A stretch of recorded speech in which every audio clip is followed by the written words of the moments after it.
Tonight's murder investigation story starts on 2/13 of 2017 and takes us into a small town in Indiana. Tonight, I would like to give a theory to expose a killer.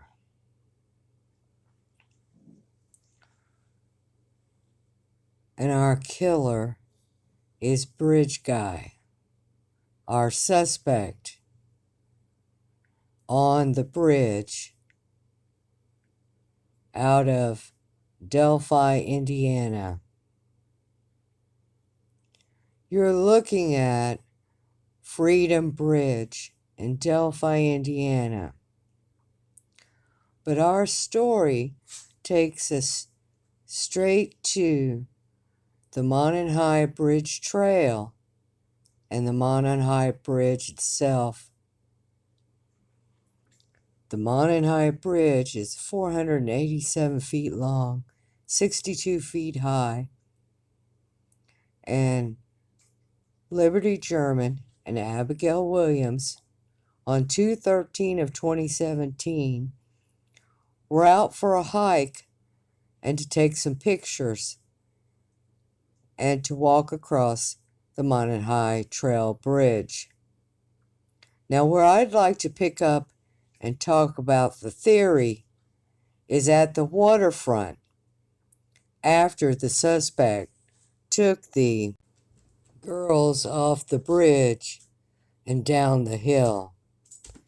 He then led them through the woods and to Deer Creek itself. We know this because Liberty's shoe was found on the side of the creek on the south side. Now, my theory begins here at the creek bed. I believe that at the creek bed that the girls may have tried to talk him out of forcing them to go across the creek. And then there ensued a confrontation where Liberty lost her shoe as he forced them across the creek.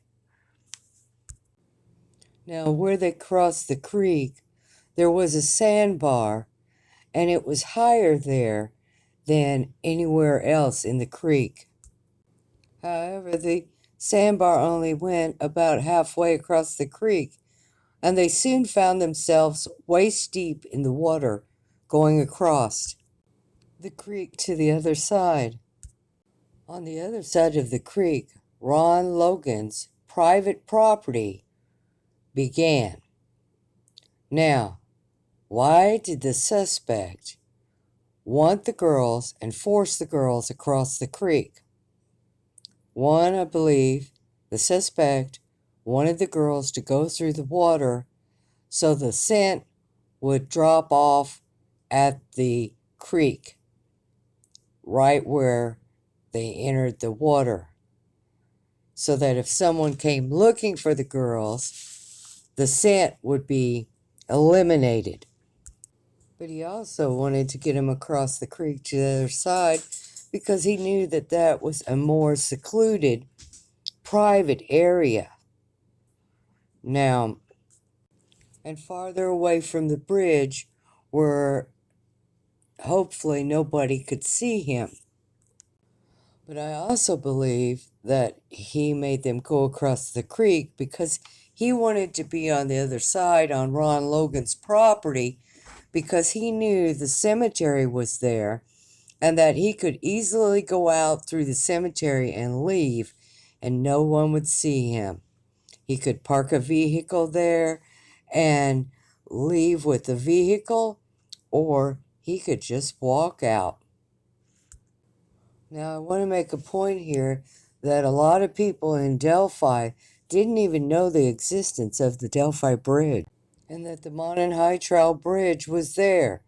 So this tells me that the suspect was very familiar with the property and area around there. Now my questions begin here. If he knew the property and the area out there, then he would have known who owned the land and who was the neighbors around that property. So my questions would be is who knew Ron Logan's property that well? And who knew Ron Logan's schedule? Or who knew Ron Logan's daily or weekly routine? Did somebody know that he went certain places, certain days of the week, and that he'd be gone? And the neighbors would be gone on vacation? Who would have known that information? Only someone who once lived in Delphi, Indiana.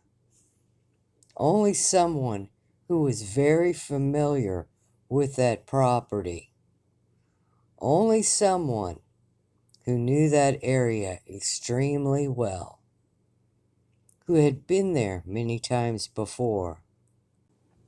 Now, my theory is that he could have parked in the cemetery. It was an ideal place to park to be getting in and out fast to the Delphi Park. Also, he could have parked at one of the neighbors' houses and then just simply walked into the park from the neighbors' houses. Could have parked at Ron's house and walked straight down to the Mears' lot and walked in. And just in case somebody did come home unexpectedly, then he could just say that he came to visit and went for a walk in the Delphi Park and came back to see if they were home. Only someone who knew the area, the neighborhood, who was once from there or who lives there now, and who knows about Road 300 leading to the bridge.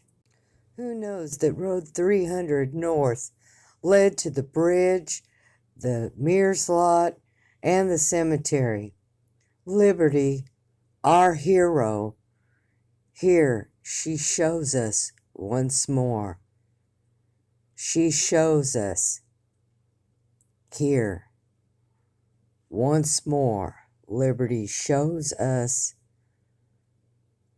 what we need to know. This is Abby and Libby at Road 300 North. This photo was Liberty's cover photo for her Facebook page. The photo was taken in March of 2016. In March of 2016, Liberty made this her cover page for her Facebook page at that time. I am the Shadow. Like, share, and subscribe.